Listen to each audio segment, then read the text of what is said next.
episode, we discussed bar placement, and I kept referring to where these bars intersect as a push point, and it is, but the technical term for that point is instant center.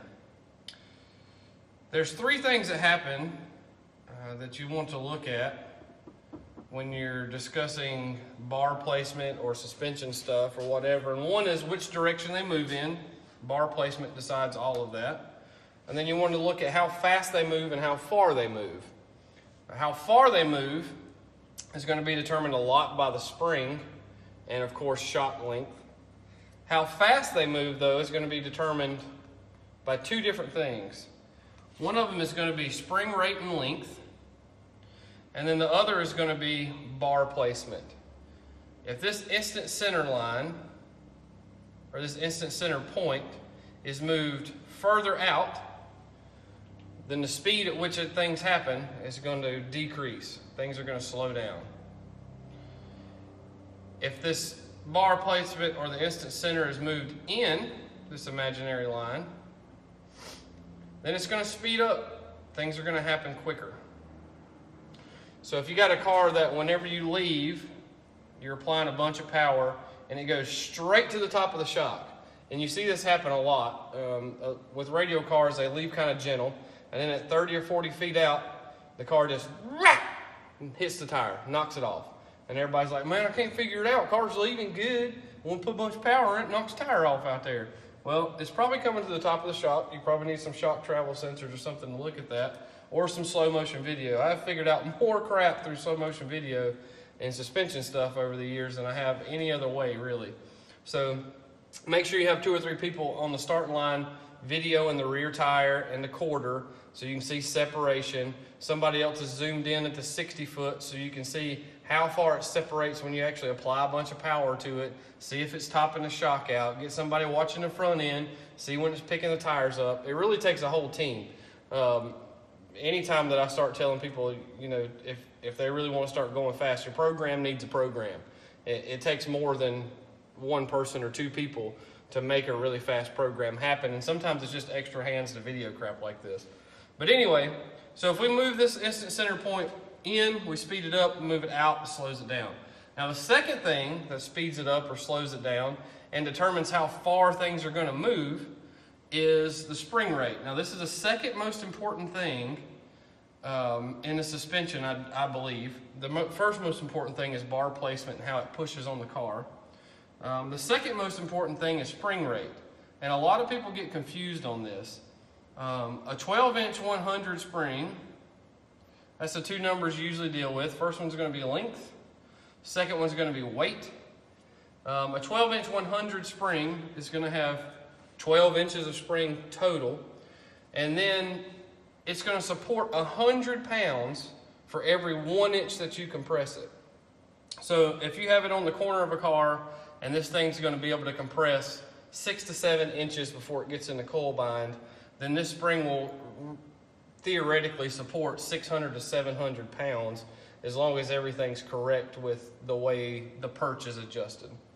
So a 12 by 100 spring would be really good on, let's say, the back of a car that the rear of it weighs 1,200 pounds, because we're going to end up with 2 separate springs. We're going to crush this thing 6 inches or whatever. So when you put it on there, you can run the perches up, go ahead and knock 1 inch out of it, set the car down. If you have 6 inches of shock travel, you're going to go ahead and take up 5 of it, and then you're going to have 1 inch left at the top. And that's kind of usually the way I like to set up my radial shocks. Like, you have the body, and this is the top where it mounts, and this is the bottom where it mounts.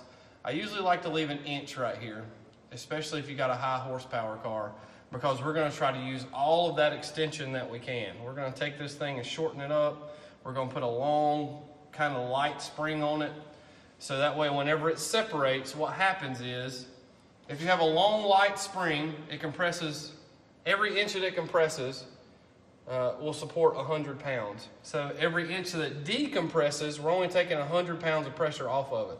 So it still applies a decent amount of pressure to the car. So if we got the spring back here and we've compressed it 5 inches and we go to leave, every inch that it comes off, it's only knocking 100 pounds of lift out of it. So technically that spring's going to go a long way. A 12-100 spring's pretty light. But if we needed more faster extension, we'd take this thing and go to a 1280. A 1280 spring is only going to take 80 pounds of pressure off for every inch that it extends or decompresses. So you'll end up with a better situation if you need it to go longer with a 1280. A lot of people get confused on that and they think, well, man, that thing's not going up as far as I want it to go. We need to put a 12120 on it. Well, a 12120 is going to give you a taller ride height, but a 12120 for every inch that you decompress it is going to take more pressure off. So it's not going to want to do the travel, the full extension, as good as a 1280 would. Because once it's compressed 8 inches versus 4 inches on the 12120. So it's got 8 inches of separation to go versus 4. I'm hoping all this is making sense. It's a little confusing for people that don't do it all the time. But either way, so you end up with that kind of stuff in the back. Same thing applies to the front. I see people tying cars down all the time, and I don't think that that's the right way to go about things. If we have, let's say we have a 14120 spring up front, and it's extending too far, I'll take the spring down to like a 12150. And when I take the spring down to a 12150, every inch it comes off, it's going to be 150 pounds instead of 120, and it's not going to go as far. So what we'll end up doing is just completely restricting the nose further and further and further. If we end up with problems still, and if I have a really fast radial car, it's going to go a 10 60 foot, or it's going to do a sub 3 second 330, I'll probably go as far as to go down to like a 10 175 or a 10 200. Now when we get down into this and we tighten up on the shock, it's basically going to be like you strapped it down. Nothing's really going to move up front, and when you come to a certain point, that has to happen. But the bigger the number on the weight, the stiffer that spring is going to be, the more restrictive it's going to be, and the less movement it's going to provide. So just remember that. The higher the spring rate, high equals stiff equals less movement. Low equals loose equals more movement.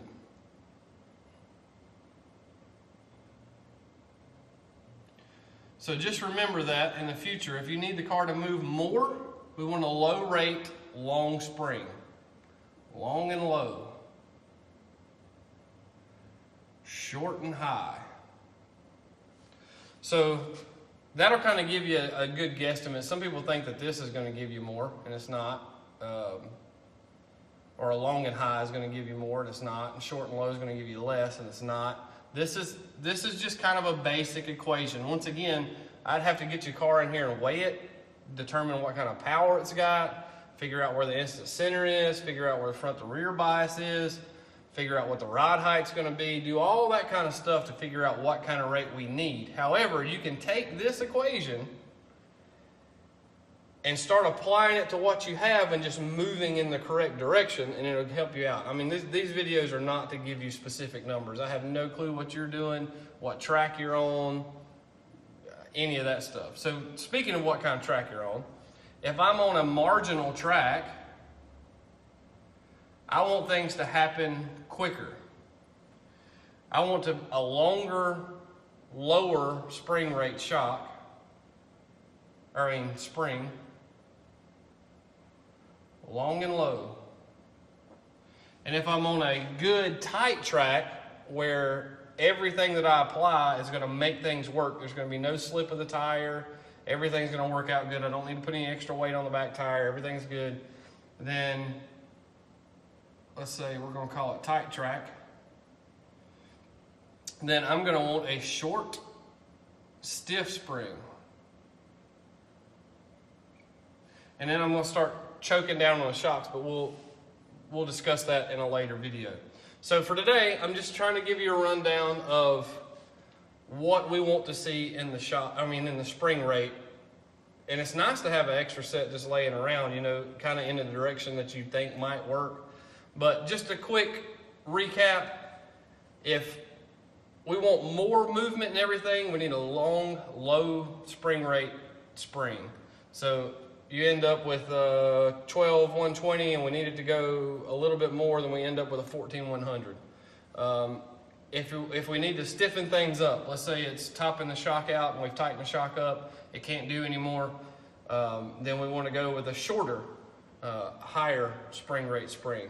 And then if we're on a marginal track, we want things to work quicker. We're going to apply less power, but we still want them to work good. Or it's slipping the tire and we still want it to work good. Then we're going to go with a long and low, because it's going to allow things to happen quicker. It's going to allow things to happen more. If we're on a tight, good track, we're afraid the car's going to wheelie or afraid the car's going to top the shock out quickly, then we're going to go to a short, stiff spring to make that quit happening. But once again, just a basic rundown, something for you guys to figure out where you're at now, take a step in the right direction. But once again, if you do not feel comfortable with any of this, call me, bring the car up here.